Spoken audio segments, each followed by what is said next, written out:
After the test, well, I should talk a little bit about the test itself, what happened. At 4:30 or 5:30 in the morning, the explosion takes place, right? And it's so big, 20 kiloton yield, 20,000 tons of TNT, and it vaporizes the tower. The tower goes from iron to being gas, right? And it gets sucked up into the cloud, the fireball and stuff. And as everything starts moving out from that point, up and out, the fireball hits the ground, starts rising, and it's going to form a mushroom cloud and stuff. And it's visible from many places. And in fact, Bush, Captain Bush, Lieutenant then Bush, he elected to not be in the bunker at South 10,000. He was on the side of the bunker, or sitting beside it, standing beside it. And these guys were asked afterwards to write firsthand accounts of what they saw and heard and stuff. And, you know, the scientists are all very, it was like the sun, but I wasn't sure it was the sun. So I looked at the sun the next day, and it was, a lot brighter in the sun. And I counted the seconds, blah, blah, blah. And, you know, pretty typical scientific. Right. Bush wasn't a scientist. Yeah. So his firsthand account is, he said he heard the countdown, and he got down on his haunches facing away from ground zero, and he got down like this, and he shut his eyes, and he said that the flash of light was so bright that he touched his eyelids to make sure his eyes were actually closed. Wow. And he then put his arms over his head and stuff. And then, of course, the light diminishes and stuff. And then he gets up and he looks back at ground zero, and the shock wave hits him and knocks him down. He wasn't hurt or anything. Yeah. There was another. He felt that one. Yeah, but Kiszczakowski, one of the famous scientists, was also outside. He was on the side of the bunker at South 10,000. Blew him off the bunker, but neither of them were hurt. Yeah. So after the explosion, things immediately shift to the Pacific. Everybody's moving stuff to the Pacific, to Tinian, to get bombs assembled and prepared to use against Japan as quickly as possible, get the war over. And Trinity Site becomes kind of a second thought. And after the use of the bombs, the uranium bomb is used in Hiroshima. The Nagasaki bomb is a plutonium bomb, the same one tested at Trinity Site. There are reports, of course, the radiation effects in Japan and stuff coming out. And Groves wants to try to show the news media that it's not as bad as it's being made out to be. So he invites the news media to Trinity Site. And on September 9th, 1945, they have a busload of news media. And I've got a picture here, a different photo than you normally see. It was taken by a Life magazine photographer. But it shows Oppenheimer and Groves standing by one of the footings to the tower. But I also included it because in the very right edge of the photo is William Lawrence. He was a New York Times writer and was the only reporter inside the Manhattan Project. And he saw the test at Trinity Site from Campania Hill, which was 20 miles to the north, where a lot of VIPs like Edward Teller watched from. And they got back in a bus and went back to Los Alamos. So Lawrence came along on this visit to Trinity Site in 1945.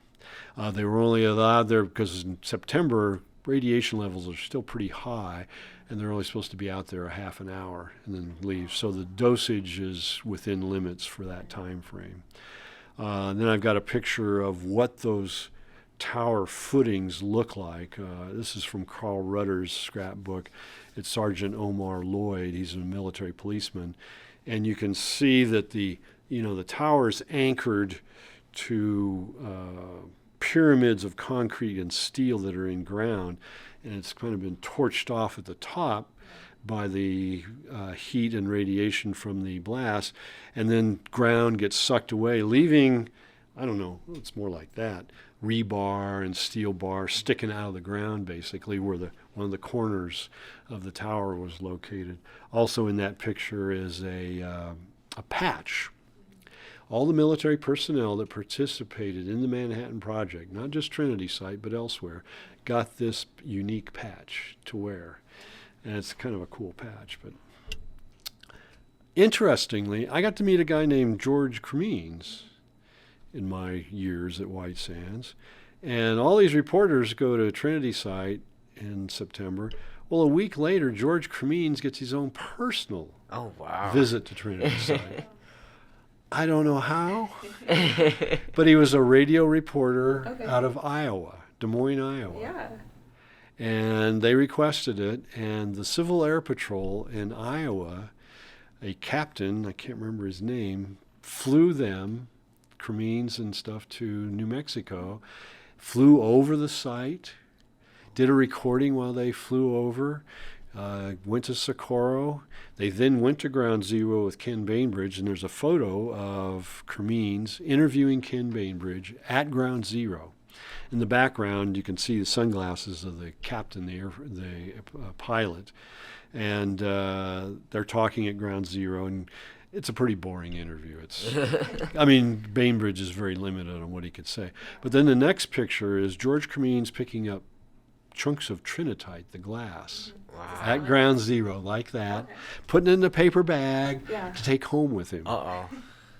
He receives a warning letter later. Oh, no. George sent it to me, a copy of it, from Bainbridge, saying, that's still fairly radioactive. I wouldn't put it next to your skin like jewelry or anything. It might cause a burn. And keep it, don't eat it. That would be a hazard, stuff like that. So anyway, Cremines went around then, turned these interviews and stuff into reports there in Des Moines. Then ABC, the network, the radio network, picked up and condensed it into one 15-minute report and broadcast that nationwide. Wow. And he won an award for something, Peabody Award. The next picture is, while those guys are being interviewed, it's a picture of Captain Bush and some of his men at Ground Zero drinking beers. Something obviously not an official photo. Yeah. While they wait for Cremines to do his interview with Bainbridge. I thought that was a pretty good photo. And then we got to talk about Jumbo a little bit, because it's one of the few artifacts still at the site. So Groves was uncertain about, getting this compression of this bomb to work. What happens if it is a dud, or what they call a fizzle? You're going to get the 5,000 pounds of high explosives to go off. Right. But what if you don't get a nuclear chain reaction? So you've wasted, if that happens, you're going to blow 13.5 pounds of plutonium and I don't know how much uranium around it into the countryside. It's I can going to be imagine wasted. that's like expensive materials. Yes. We're talking hundreds of millions of dollars. Oh, wow. So Groves wants Jumbo built. It's a huge steel container, 214 tons. It's the largest single piece of steel ever built at that point, I think. It's built in Ohio by Babcock and Wilcox. And it's shipped to New Mexico, comes down out of Albuquerque or near there to the Pope siding, and there's a picture of them unloading it from the train car. There's only one train car that can actually handle this thing. Wow. Because it's too big to put over some of the bridges and stuff like that. They have to do a circuitous route to come. And by the time it arrives at Trinity Site, they've already decided not to use it. Oh, wow. The scientists hated the idea. Yeah. Because if the bomb is in there, it's going to be so much harder to see what's going on, collect data, et cetera, et cetera. It's all contained. But there's another reason I'll show you, I'll talk about in another picture, on why it's not a good idea. But anyway, this Jumbo gets rolled off, and the walls are, the main container, it's kind of a thermos shape, are 6 inches of steel. And then there's 9 inches of layering over that. And these are 1/4 inch thick panels that are layered over it and welded in place so that the inner part of the column is 15 inches thick. This is a massive piece of steel. Yeah. So they get it on a trailer. It's got 64 wheels on it. They have bulldozers towing it and pushing it up to Ground Zero. And when they get there, they're not going to use it, but they set it up 800 yards northwest of Ground Zero. Right. And It sits upright during the explosion, survives the explosion, no problem. 1946, Sandia Labs sends down 8 500-pound bombs, put them inside, blows off both ends. So it was used for something. Right.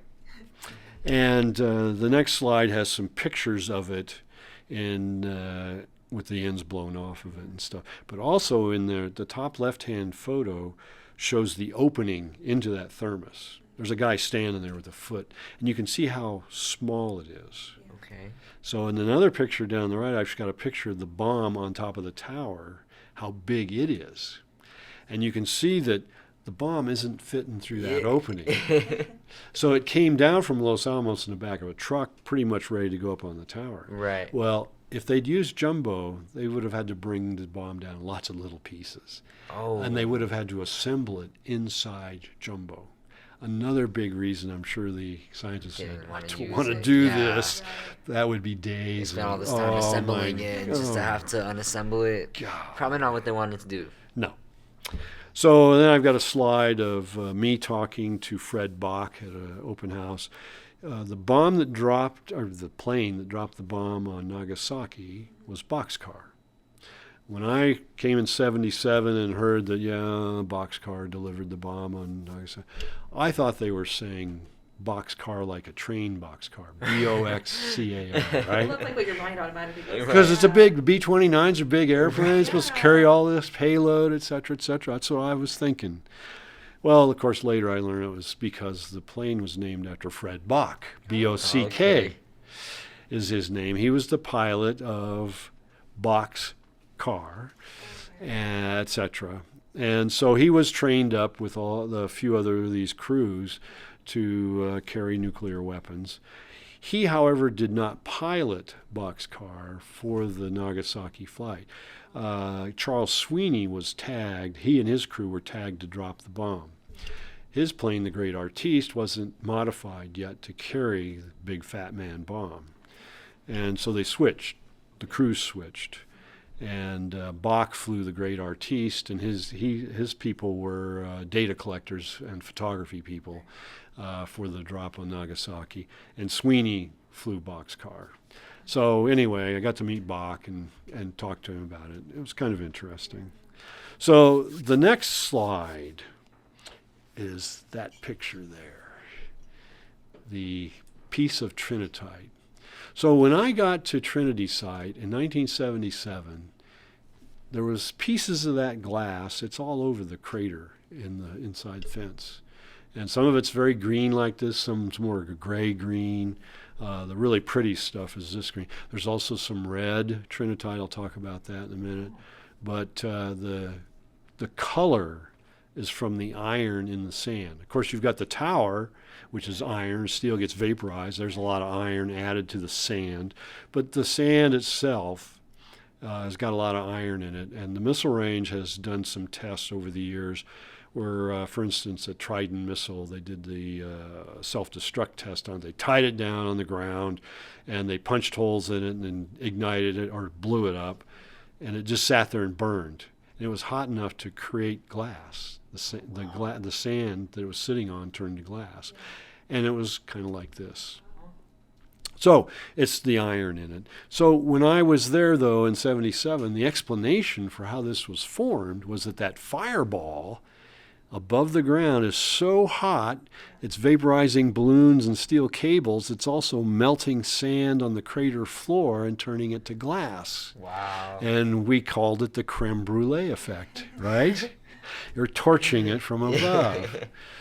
So not that many years ago, 20-some years ago or whatever, I got contacted by Rob Hermes, got his picture here, and Bill Strickfaden. They were Los Alamos people. Bill was a physicist, and Rob is a polymer chemist.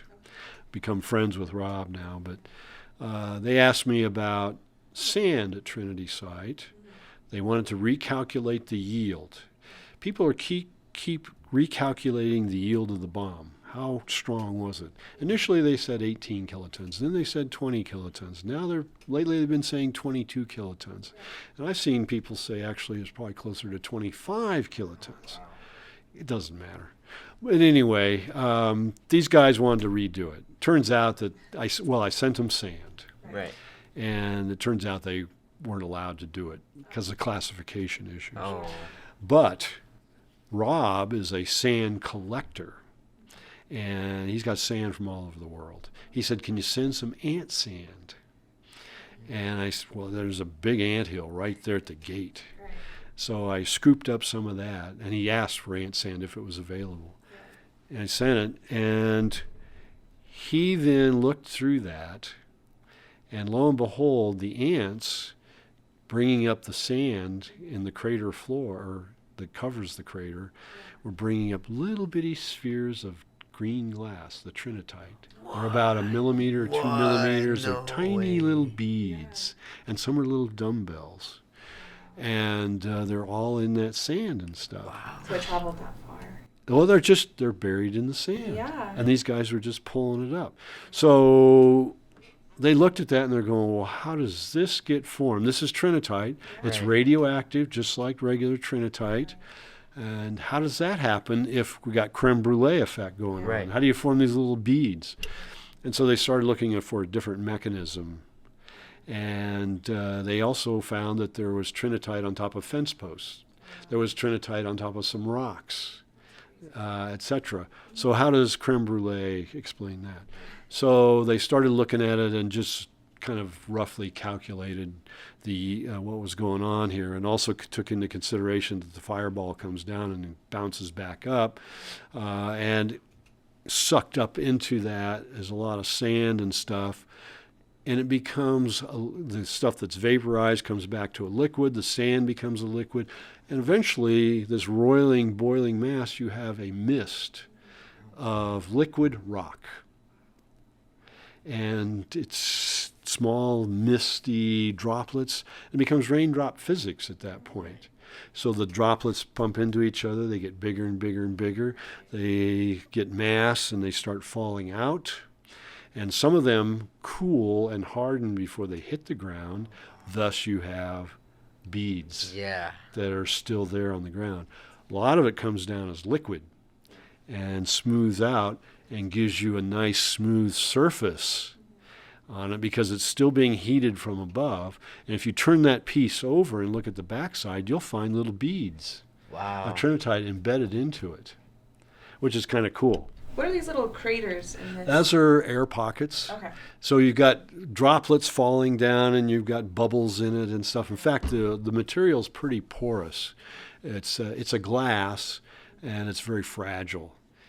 People talked about making jewelry out of it, but it's way too fragile. You try to polish it, it's just going to fall apart. But people did that. They would embed it in something and whatnot and turn it into a piece of jewelry. So I've got a picture of some of the little spheres and dumbbells that these guys found, and also a picture of red trinitite. So the iron's responsible for the green, but how do you get red? And the theory is that it's from copper. There's a lot of copper in this test, piping and wiring and stuff. And so there's a place just north of ground zero where we found some red stuff. And Rob, being still working at Los Alamos and having his connections there, took a piece, and the lab looked at it and confirmed that the red portion in there is from the copper, probably from the piping and the wiring and Yeah, stuff. looking at some of the pictures, it almost looks like blood almost, right? It's pretty red, and they may have enhanced it a little bit. You got to get the lighting just right. Yeah. And some pieces aren't as red as other pieces. So anyway, I included a picture of the tower with these copper pipes running off the north end and stuff, which just happens to be where we found the red trinitite. And I included a picture of ground zero, an aerial picture of it taken a day later. And you can kind of see a dark area. You can see the crater in the middle. You can see these lines, the roads coming in there. That's the asphalt roads. And they meet at ground zero. And you can see a dark gray area. This is trinitite that's spread out from ground zero and thrown out like it's splattered out. and burned too. The bushes and stuff are burned out there and whatnot, just to give you an idea what it looks like from up above. And I took a picture of the obelisk. So at ground zero, there's no tower anymore, and the ground has been bladed over. The no, it's not that. It's the Atomic Energy Commission, AEC, in 1952 or 3, turns the site over to the missile range. It's in the middle of the missile range. And so they're going to make it safe for people. And they bulldoze ground zero. All that glass gets shoveled together and buried, mixed with sand and stuff. So there's a layer of sand over a foot deep. It's got trinitite mixed into it. And there's still stuff you find on the surface, but most of it's buried. Some of it was hauled away. Lots of garbage cans filled with it were hauled away by Los Alamos and buried in one of their dumps. But to mark ground zero, they put an obelisk. It sits between what would have been the 4 legs of the tower, and it's the center point now. When people come to visit, they head right there, and they take turns doing selfies. Used to be people taking pictures, but now that the last few years, it's really unbelievable. They stand in line to take selfie pictures in front of that obelisk. The site is still radioactive, mostly from the trinitite. It's a low-level stuff, but it is 10 times higher than normal background radiation for New Mexico. So you just can't like stay there all day. You could. Okay. Oh, yeah. 10 times normal, 10 times greater than normal radiation for us is not that much. Okay. There are places naturally more radioactive on the planet. Okay. So, and people live there. So it's not that radioactive. And I've been out there, God knows. They say I've been out there more than any other human being at this point. I'm still here. But you have to put warning signs up because it is different than background. So there are warning signs, and I've got a picture of a pile of shoes because after one of the open houses, we try to do an educational thing and explain the radiation levels, etc. What is radiation? And that it is in that dust and the stuff in the ground. And so we surmised that people got back to their car and left their shoes behind because they were worried about the dust collected on their shoes. They didn't want to take it with them. And there's also a picture of what ground zero looks like today. There's an inner fence area to kind of control the crowd so they just can't go willy-nilly wherever they want, because there are thousands of people that show up now, and you can see the obelisk. And beyond the obelisk is a silver building, and that's protecting an original portion of the crater floor. In the 50s, when the military organizations and the AEC got together in Los Alamos to talk about what was going to happen, they decided they needed to preserve and protect an original portion of that glass. So they put a shelter over it. It's still there. Wow. And we tried to show it to people. We had a door put in the thing so you could open it up. And we went in, uncovered the glass, because there's about 6 to 8 inches of sand on top of it to further protect it. Right. And you could see like this much glass. It was all broken and stuff, but it was there. And then dust would blow on it. You couldn't see it the next time. So we stopped opening that up, so you can't see it anymore. It's unfortunate. But to educate people, the radiation levels at Trinity Site are about 0.5 millirem per hour. It's measured by how long you're there to get that dose, right? So, which is handy for us because that's pretty much almost exactly what you get in a Delta airplane or whatever. So that's not dangerous at all, really. You're flying at 35,000 feet. The cosmic radiation levels are about that, 0.5 millirem per hour. Okay. So once people know that, they go, oh, well, that's no big deal. Your worries just drop. Because we get radiation from everything. Right. And as Americans, we get, on average, about 300 millirems a year. I got to meet a astronaut came to Trinity Site years ago, and I got to take him around. He was at the space station. So we're talking about radiation and stuff. Right. And he says, we have to really be careful because we've got so much radiation in space. And he said, when the solar flares come, you've seen that recently in the news. We have these solar storms rolling out, and you get the northern lights, right? Well, that radiation hits the space station, And if it's going to be a big one, they have a room and they get an alarm and they all have to go to one place that's kind of sheltered to protect them from that radiation that's going to go zooming right through the space station. Wow. Anyway, it's kind of interesting. That's really interesting. So the Trinity Site, again, is an important place. The National Park Service wanted to make it a national monument in 1946. They understood instantly that it was an important place. Ended the war, all the scientific stuff going on, etc. Of course, the military nixed that, saying, if you do that, we can't have White Sands Missile Range, because that's the whole northern part of the missile range. So, but over the years, the decades, Trinity Site figures into lots of books, fiction and nonfiction. There have been lots of nonfiction, but I talked about the latest one, but the fiction ones are the fun ones. And I've read a lot of them. Yeah. My favorite, though, just to throw in here, is Tales of Tomorrow. Okay. Invaders at Ground Zero. It's by a guy named David Houston. The title just sounds... It's just, it's so weird. And it's about aliens crash landing right before the Trinity Test. Oh, wow. At the East Bunker. And they explain that there's an East Bunker. So they're not at Area 51. And so, and it's a medical crew there, and the medical crew goes and helps, gets to the spaceship. It's a small thing, and there's a humanoid creature there, and the humanoid dies, but they don't realize that the humanoid has flown his ship here because he's been influenced by a group intelligence of virus that's infected him and is controlling him, and the virus jumps to the humans.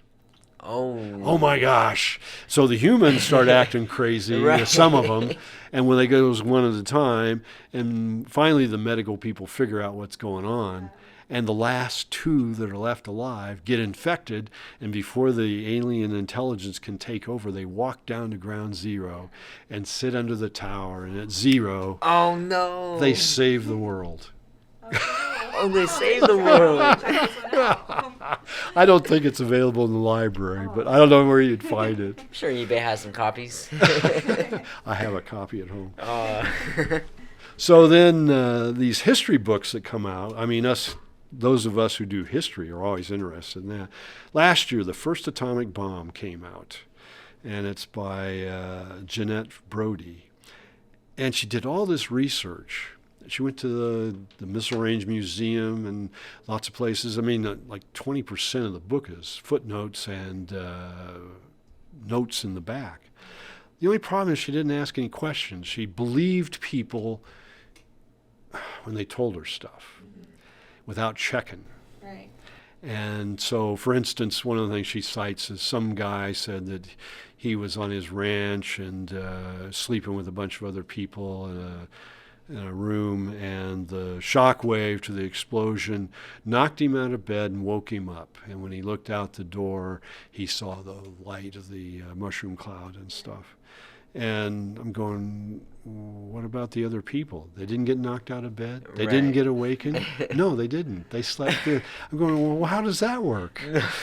So, but the most telling thing was she saw a warning sign. You're familiar with the missile range as oryx. They're African antelope. They were introduced in the late 60s, and they're a big animal, 400, 450 pounds, long black horns and stuff. People hunt them. They're all over the missile range. They're off the missile range. They've been seen up by Mountain Air. They're down by El Paso, and they shoot over 1,000 a year in hunts and stuff like that. So they're kind of exotic. I mean, they got a black and white mask on their face, and I've got a slide that's got a picture of it. And she sees a warning sign. I mean, people hit them with their cars all the time on the missile range. So there's the yellow warning signs, just like elk and deer crossing Right. and stuff. Yeah. Be careful. So there's one of those up near Trinity Site, because there are oryx up there. And she writes in her book, Tourists at the site during its once or twice a year opening sometimes joke about the radiation by lining up for photos in front of a big yellow sign warning of radiation. Such lightheartedness appears as well just outside the entrance to the site in a road sign, unlike anything else on the highways, depicting an oddly malformed animal of some sort, presumably misshapen from radioactivity. Oh, misshapen. I'm going, wow, all she had to do is call or ask somebody, what is that animal? But that's in the book. Wow. And I'm going, you got to be kidding me. So anyway. And so I had a couple of other sites, but some of the crazy stuff that happens, another thing, I mean, the mythology and stuff. There's a guy I got a package from, Mark Harp, and he sent me a letter saying that, Trinity, or the Roswell incident, right, is caused because of Trinity Site. And he says that we all know that the earth is hollow, and there are creatures, humanoid creatures, living in the center of the earth. And there are two openings to the center of the earth, one at the North Pole, one at the South Pole. Our governments don't want to tell us about it because they're afraid we'll freak out or something. So, and they have their own sun in the center of the earth, blah, blah, blah. So he said that on July 16th, 1945, the atomic bomb goes off at Trinity Site and shakes that inner world. He opened up a portal. And the humanoids go, what was that? We need to find out what's going on. They build a flying machine. And they fly up out of the northern hole. And they come back flying towards Trinity Site. And there's ship malfunctions, and they end up off to the east. In Roswell. Towards Roswell. It's closer to Trinity Site than Roswell. And they crash there. And thus, we have the UFOs aren't from outer space. They're from inner space. See, you never know that. You never know. So, and then the last slide I have is a picture of Rob Hermes and Jim Konetka at Trinity Site, Ground Zero, with our free answers sign. The three of us sit there, and we welcome anybody that goes to Trinity Site to come up and ask us questions. And inevitably, people start gathering around our table, and it's a long 4 or 5 hours of talking and answering questions and stuff. And I should ask you if you have any questions. Well, if we're talking about questions, what would you say the most, like, what's one question that you get asked the most, or one of the most interesting? I get asked that question a lot, actually, by the reporters and stuff. There are a lot of podcast people now. I used to get reporters, but now there are podcast people that Podcasts are come. the cool thing now. Right, right. A lot of stuff about why it's named Trinity, what the radiation levels are. Lately, there's been questions about downwinders, because downwinders set up outside the the Trinity Site gate. I mean, not the Trinity, but the White Sands Missile Range gate. They can't come onto the missile range and protest. That's not allowed under federal law. But they can set up outside, and they usually do. And so people see them out there. And if you want to hear my answer, I'm glad to supply it for downwinders, because it's a complex situation. I don't have a yes, no, black and white, simple answer to this question, because they're obviously downwinders. Right. We know that the plume, the fallout, which is the radioactive particles of dust that are created in the explosion, go northeast, because Oppenheimer and Groves had people out there on the ground measuring it for a couple of days. And they've mapped that plume, and it goes to the northeast. It's just west of Carrizozo and kind of up in a direction, a diagonal towards Santa Rosa and stuff. And of course, as it goes, it's being diluted by the atmosphere and getting less and less dangerous, etc. But there are people that are downwinders in the immediate area that get radiation. And the military goes in and checks on them, kind of, but doesn't really do much follow-up. Does not go in and measure and do questions to measure what their dosage were. Were you inside? Were you outside? Blah, blah. Were you even home? Those kinds of issues. And so we really don't know what their doses were.